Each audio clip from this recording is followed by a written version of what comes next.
Os damos la bienvenida a Horizontes Educativos de Oxford University Press España, el podcast sobre educación y su valor transformador. Bienvenidos a este nuevo episodio de Horizontes Educativos. Me llamo Montse Costafreda y soy Professional Development Consultant dentro del Departamento de Desarrollo Profesional de Oxford University Press España. Y estamos hoy con Ángela Cofiño, que seguramente ya la debéis conocer. Y vamos a hablar sobre un tema que a mí me ha resultado muy interesante así de entrada. Vamos a ver qué nos va a explicar Ángela sobre él. El tema es redescubriendo el juego en la escuela. Que la primera impresión es redescubriendo el juego en la escuela. Vamos a ver qué nos dice Ángela. Para empezar, Ángela, ¿cómo estás?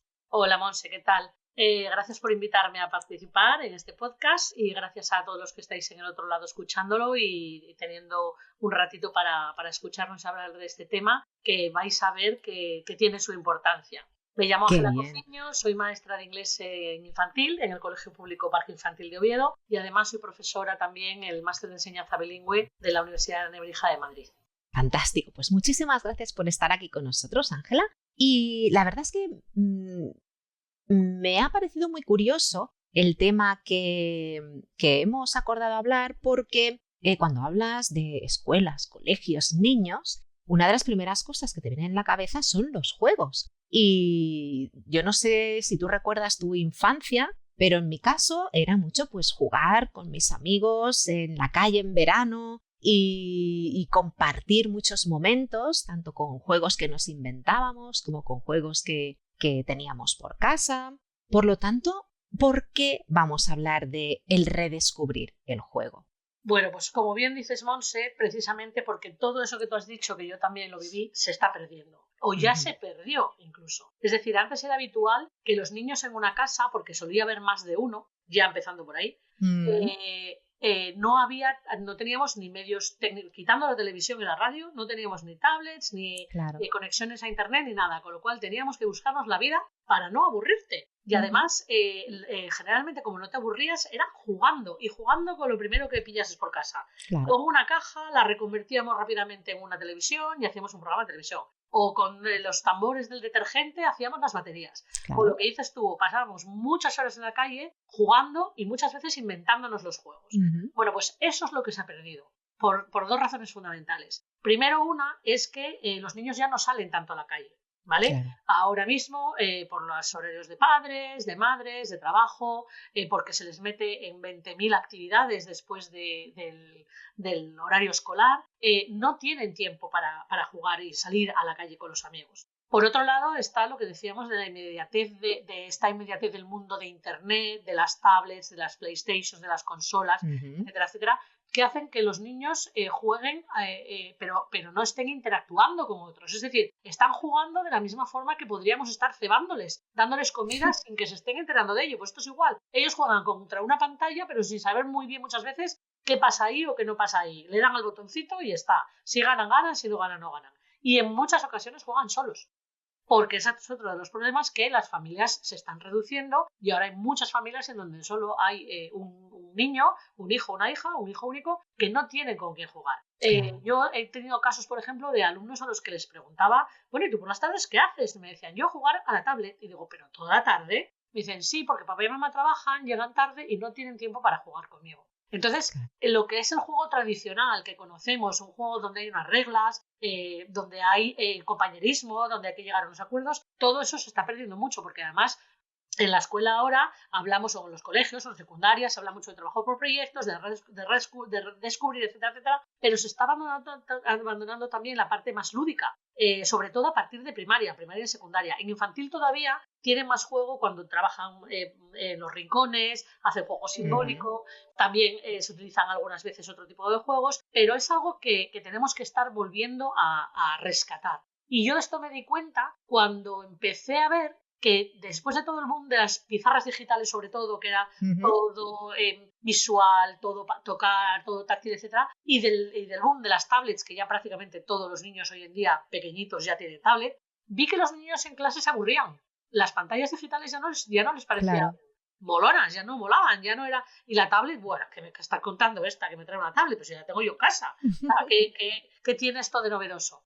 Y entonces yo siempre he sido muy jugona, en el sentido de que siempre he tenido el juego en clase, pero con el boom, como te digo, las pantallas digitales, pues esos juegos se fueron mucho a todo lo digital y visual. Y ahora, desde hace unos años para acá, 6-7 años, yo he vuelto a redescubrir el juego manipulativo, físico, de contacto, de colaboración en clase, porque los niños lo desconocen y cuando entran en él lo demandan.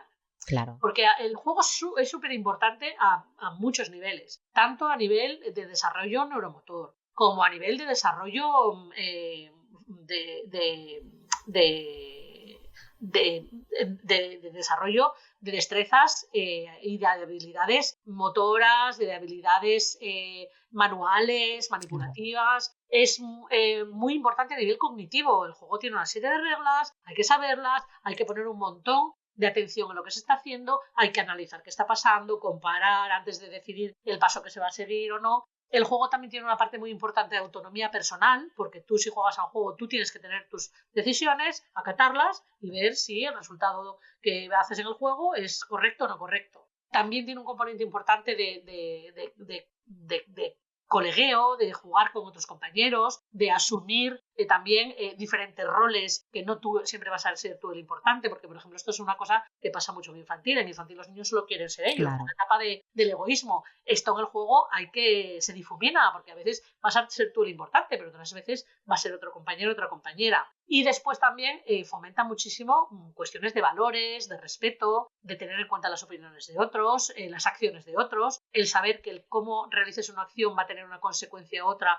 que puede ser buena o no, con lo cual te vas a tener que saber gestionar ese perder o ese ganar, etcétera, etcétera. Y luego, muy importante para lo que los niños aprendan a gestionar las frustraciones, que es algo que hoy en día es demoledor en las aulas, de verdad.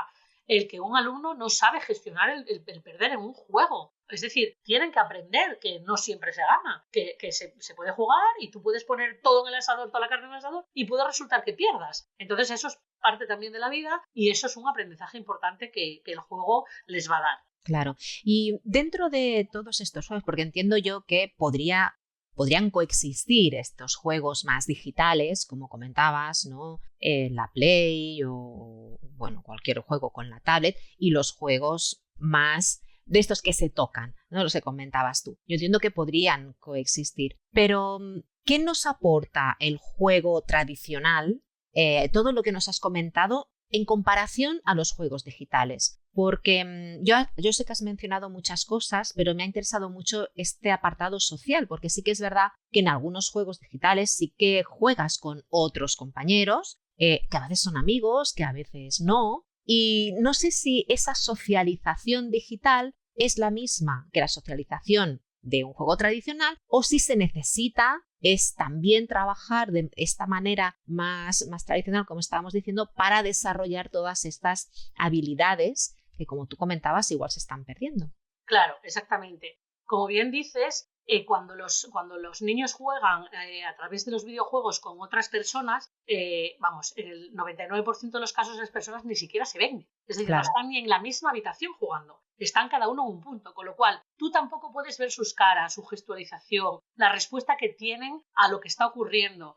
Es decir, no hay ese componente socializador, porque ahora tendemos a decir mucho que es que los adolescentes, sobre todo, socializan mucho a través de las redes sociales. No, a través de las redes sociales tú hablas y te comunicas, pero no socializas. Para socializar necesita haber un contacto, aunque por lo menos que sea visual, porque además, y esto nos ha pasado a muchos, el cómo tú escribas un mensaje sin verte la cara puede ser interpretado de algunas formas. Sí, eso no te puedo decir el mismo mensaje a ti cara a cara y tú por mi cara sabes que yo no estoy enfadada o que puedo estarlo o que estoy hasta las narices de ti o que estoy encantada de estar hablándolo contigo, pero eso a través de un texto escrito no se capta. Y lo mismo pasa con el juego. Es decir, tú puedes a lo mejor estar en una partida de un juego online con un montón de gente de medio mundo, que viene muy bien para practicar idiomas, pero al final los idiomas tampoco los practican porque los que les interesa es la pantallita y ganar, pero tú no estás viendo su reacción, con lo cual tú no estás desarrollando habilidades sociales. tú no estás desarrollando habilidades sociales porque tú no estás viendo tampoco la cara del otro de cuando te dice, ¡ay, enhorabuena, que has ganado! Pero te lo está diciendo de verdad, te lo está diciendo con cara enfadado porque no le mola, te lo está diciendo de corazón, te lo está diciendo clavándote una puñaladita por la espalda. Es decir, yo creo que la parte digital, la parte tecnológica, está robando un poco la parte de sociabilización, del desarrollo de las habilidades sociales. Entonces, lo bueno que tiene el juego, sobre todo cuando jugamos en los colegios, en los institutos, porque esto lo traspolo también a secundaria. Por ejemplo, a mí me parece que en asignaturas como la filosofía, como la historia, se pueden hacer maravillas con juegos de rol o con partes de juegos de rol. Que juegos de rol ya los jugamos en primaria, ya desde infantil, cuando ellos juegan a la mamá, al papá, al tendero, a lo que sea. Y en secundaria, ¿por qué se olvida esto? Y ese tipo de juegos, a través de juegos de este tipo, los chavales de secundaria pueden investigar un montón de cosas, aprender un montón de cosas, estar trabajando en equipo, estar aprendiendo a cómo valorar el trabajo que hacen otros, la investigación que hacen otros, el aportar ideas, también el saber aceptar ideas de otros o diferentes puntos de vista, el que si no sale algo bien en el juego, responsabilidad de todo el grupo, no solo de una persona sola. Es decir, esa parte de colegiabilidad que se llama de estar unidos, trabajando en equipo, trabajando en grupo y aprendiendo un montón, ya no solo de contenidos, sino de cuestiones que tienen que ver con habilidades sociales, con valores, con respetar, porque en un juego hay normas, hay que respetar los turnos, hay que respetar lo que pasa al final del juego, si ganas o si pierdes, porque luego otro aspecto importante es que ya hay niños y niñas que no solo no saben gestionar la frustración, es que hay algunos, y es sobre todo donde se ve los que no juegan, que no saben ni siquiera gestionar las victorias. Claro. Y que son los que van de pavitos a ponerse como a chulitos respecto a otros, y sobre todo los niños pequeños, ¡ay, gané! Y vienen llorando, es que se está riendo de mí porque ganó. Entonces, bueno, todo eso hay que aprender a gestionarlo y se gestiona a través de jugando. Y luego otra cosa muy importante que me parece del juego es la relación con los padres. Porque tú si en casa juegas con tus hijos, porque muchos papás dicen, yo solo tengo tiempo, saca tiempo. Muchas veces vale más poco tiempo de calidad que mucho tiempo sin calidad. Entonces yo ya les leo un cuento por la noche ya, pero si juegas algún juego sencillito, que es tarde, pues este tipo de juegos de memoria, tipo el lince, que es o tipo el doble, que es nada, encontrar... Bueno, ese tiempo que estás con tu hijo, con tu hija, eso es una maravilla para ellos. Y los niños aprenden a tener esa socialización y esa sociabilidad con sus propios padres, que muchas veces no las tienen. Y eso se transpone luego al centro, a los colegios. Y todo eso son valores que los niños van a ir adquiriendo a lo largo de toda su vida y que son un aprendizaje para la vida. Entonces, es importante eso, saber que un juego tiene unas normas, que eso les va a venir muy bien para su vida laboral en el futuro. Hay una serie de normas que cumplir. Que las cumples, vas a tener esto. Que no las cumples, vas a tener lo otro. Tienes que saber gestionarlo y saber pues que si se cumplen va a pasar algo positivo y si no se cumplen pues va a ser algo negativo. Claro que en el fondo los juegos lo que están haciendo es representar de alguna manera pues la sociedad o situaciones en las que puedes encontrarte, ¿verdad? Exactamente. Yo, por ejemplo, mira, un juego que utilizo mucho, que muchas veces puede parecer una auténtica chorrada, es si yo quiero hacer una evaluación de algún contenido en clase, en vez de preguntarles individualmente, yo los pongo por equipos con un buzzer, con un timbre de estos que sonan de forma diferente, y entonces preparo un PowerPoint o simplemente oral, yo les hago preguntas y es como un trivial en donde el primero que la sepa tienen que en el equipo decidir cuál es la respuesta y luego uno del equipo toca el botón y tienen que dar la respuesta. Una tontería como esa, en donde ya hay unas normas porque saben que primero hay que consensuar la respuesta, segundo se toca el botón, no al revés. Que eso ya cuesta, ¿eh? Eso cuesta, que se cuesta. Eso cuesta un mes hasta que son capaces de entender eso. Pero saben que si tocan el botón antes quedan eliminados. Y entonces ya empiezan a poner caras. Ya, pero la norma es esta. Tienes que tocar el botón después de haber consensuado. Se consensúa y uno responde cada vez. Hoy no te tocaba a ti o no te tocaba a ti, le tocaba a tu compañero. Hay que saber respetar el turno. Bueno, pues todas esas cosas al principio les cuestan y les ves que les cuestan porque no están habituados. Claro. Pero una vez que lo entienden, es que les encanta. Una tontería como lo del darle al botón simplemente, que son preguntas como tipo el trivial y es una herramienta de evaluación fenomenal. Fenomenal, porque ahí todos participan, todos responden, tú ves quién sabe, quién no sabe, etcétera, etcétera. Pues A ese tipo de juegos me refiero. Tampoco hay que montar aquí la partida de Monopoly. No se trata de eso. Y luego una cosa muy importante también es que muchas veces los juegos, cuando hablamos de juegos, ya pensamos en un juego comercial. No. Esto que yo te digo es un juego hecho casero con cuatro timbres y se acabó. También se pueden utilizar juegos comerciales y no hay que utilizarlos todos exactamente como están estipulados. Puedes utilizar partes de un juego para una cosa, otra parte de otro juego para otra. Es decir, el caso es meter este componente lúdico para que también el alumnado se sienta más motivado y el juego les permita desarrollar, como te digo, toda una serie de aspectos neuromotores, cognitivos, de autonomía personal, de valores, de sentimientos, de gestión de frustración, etcétera, que van a ser importantísimos luego para su vida posterior. Y esto se hace, o debería hacerse tanto en infantil como en primaria como en secundaria. Incluso en la universidad. Y en los trabajos no estaría mal tampoco. También. Bueno, de hecho, cada vez hay más empresas que hacen estos días especiales en donde se llevan a sus trabajadores a hacer juegos, porque es una forma muy buena donde recursos humanos ve la relación que hay entre compañeros, de quién te puedes fiar más, de quién menos, quién tira por el grupo, quién no. Bueno, todo esto es parte de la vida y si se lo empezamos a trabajar ya desde abajo, por eso esta idea de redescubrir el juego, que es algo que se está perdiendo mucho. Claro. Y además lo habías ligado en algún momento con las emociones también. Esa gestión de la frustración, gestión de la victoria. Es una manera también buena de trabajar las emociones, porque lo que pasa en un juego puede utilizarse luego para reflexionar sobre la autorregulación, por ejemplo. Claro, por supuesto. Y de hecho pasa muy asiduamente, sobre todo al principio, cuando no están acostumbrados, cuando hay una situación de es que me quitó el dado porque no sé qué, y hay follones porque le quitó el dado, porque claro, me ganó, porque corrió más, porque hizo trampa. Todo eso nos sentamos en la asamblea y recapacitamos sobre ello y reflexionamos. Vamos a ver, ¿por qué te quitó el dado? Bueno, pues porque el otro puede decir, porque es que era mi turno y no me lo daba. Claro, pero es que la norma es que primero vas tú y luego va él. O si tú has perdido el turno, le toca a otro. Es decir, todo esto vamos a reflexionar y vale, ha ganado. ¿Pero por qué se tiene que chulear que ganó? Digo, bueno, no es que se chulee, es que está contento o contenta tu compañero o tu compañera porque ha ganado y a lo mejor a la siguiente te toca a ti. No es que te lo esté restregando, pero es que en todos los juegos puede haber gente que gana, gente que pierde y es algo natural. Esta vez ganó él o ella, pero a lo mejor la siguiente ganáis vosotros, sobre todo vuestro equipo. Entonces, claro que hacemos una reflexión muy importante luego en la asamblea, hablando sobre todo de los valores, de los cómo nos sentimos. Pues yo me alegro por el que gane, porque yo les digo muchas veces, ¿vosotros cuando juega España os alegráis de que gane el equipo español y metan goles? Sí. Y digo, ¿y por qué no os alegráis cuando gana un compañero o una compañera? Claro. Entonces, claro, se quedan como diciendo, anda, pues sí, porque digo, son igual de españoles que vosotros, digo que la selección, entonces, ¿por qué no nos alegramos cuando ganan los iguales? Bueno, entonces eso, con esta forma de reflexionar también, pues poco a poco los niños y las niñas se van dando cuenta de estas cosas y es una cosa que cuesta al principio, pero luego una vez que se acostumbran al juego, a las normas y tal, va hasta mucho mejor la clase. Por ejemplo, a la hora de trabajar en equipos, porque se tienen en cuenta ya los roles que hay en cada equipo, la distribución de papeles, la alternancia de papeles también de roles, el saber respetarlos, el saber respetar opiniones de otros, los tiempos, hay unos tiempos para cada cosa y hay que respetar, etcétera, etcétera. Y ya no nos viene de nuevo, entonces, cuando estamos trabajando ya en equipo, en cooperativo, colaborativo, ya no nos vienen de nuevo las normas. Exactamente.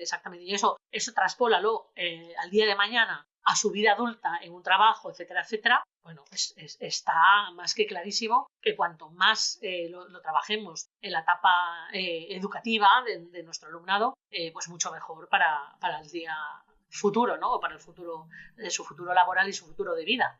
Claro, por supuesto. Y además cualquier tipo de juego, porque tú estabas hablando en un momento, has hablado de juegos de rol, luego también has hablado de juegos de competición, para adquirir contenidos, o sea, hay una gran... Juegos, mira, hay un juego que yo utilizo mucho con ellos que se llama Kaboom, que es un juego absurdo, que es con palitos, escribir el vocabulario que yo quiero que revisen, en inglés, por ejemplo, ¿no? Pues yo qué sé, ponte con los mayores, los verbos irregulares o los verbos regulares, lo contrario. Con los pequeños, pues en Science, las partes los órganos del aparato digestivo. Es un juego donde tienen que ir sacando un palito y leer, pero de repente hay un palito que pone Kaboom. O sea, él lo leen, se lo quedan. Pero si sale Kaboom, tiene que meter todos sus palitos otra vez de vuelta en el bote, ¿no? Y vuelven otra vez. Con lo cual, es un juego que nunca se acaba. Porque siempre hay kabooms. Entonces ahí nunca hay ganadores ni perdedores. Es decir, claro que sí. tenemos que acostumbrarnos a jugar a todo tipo de juegos. Juegos de rol, juegos competitivos, juego simbólico en donde adopten los papeles. Claro. El juego de papá, mamá, el médico, la peluquera, etcétera, etcétera. Esos son juegos simbólicos. Juegos de no competición, como este que te estoy diciendo. Juegos de memoria, juegos de atención. Es decir, diversidad de juegos absoluta. No es decir solamente un juego de tablero. No. Claro. No, lo que tenemos que tener es una amplitud mayor de mente y no quedarnos en los juegos tradicionales de mesa. Esos pueden servir para muchas cosas. Por ejemplo, el parchís se puede utilizar para un montón de cosas. En vez de con los colores del parchís, pues cada ficha del parchís que sea para un campo léxico que sea trabajar. Es decir, se puede utilizar juegos existentes, utilizándolos con una finalidad educativa, pero no tiene por qué ser un tipo de juego concreto o cuando pensemos en juegos, el juego de mesa. No, es que hay muchas formas diferentes de jugar. Qué bien, qué interesante, qué ganas me han dado de jugar, Ángela. Pues eso es lo importante. Qué bien. Y pues la verdad es que ha sido una charla muy interesante. Me ha encantado redescubrir contigo la importancia del juego, no solo en las aulas, que sobre todo, que es donde nos estábamos centrando, pero no solo en las aulas, sino en la vida en general, en las familias, en los amigos, incluso, como hemos dicho, ¿no? en el trabajo, en las empresas, ¿por qué no? Lo interesante que es el poder aprender de diferentes aspectos.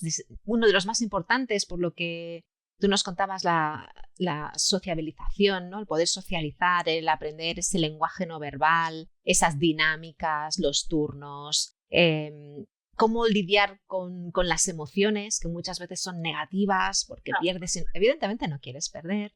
Hemos redescubierto todo lo que nos pueden aportar los juegos y la verdad ha sido muy interesante poderlo charlar contigo, poder conversar sobre este tema con toda esta experiencia que tienes, que nos has compartido y que tan amablemente pues has compartido con nosotros. Pues muchas gracias, Monse. Y sobre todo, y reivindico, el juego no es una cosa solo de niños. Es una cosa de adultos, de universidad y de secundaria. Que en secundaria parece que nos olvidamos que son chavales, además, que están pasando por épocas complicadas y que muchas veces el juego puede desdramatizar ciertas cosas, puede crear ese ambiente de más colegueo, incluso entre ellos. Desbloquear también, ¿no? Algunas dinámicas.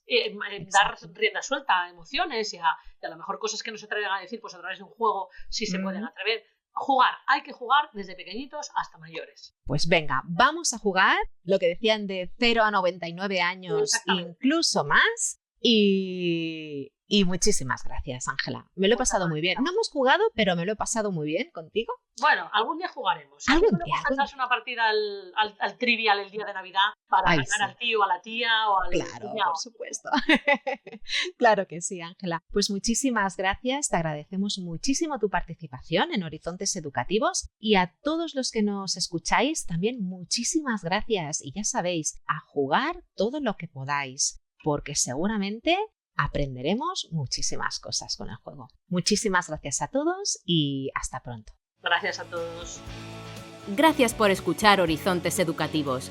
No olvidéis seguirnos para estar al día con vuestro podcast sobre educación.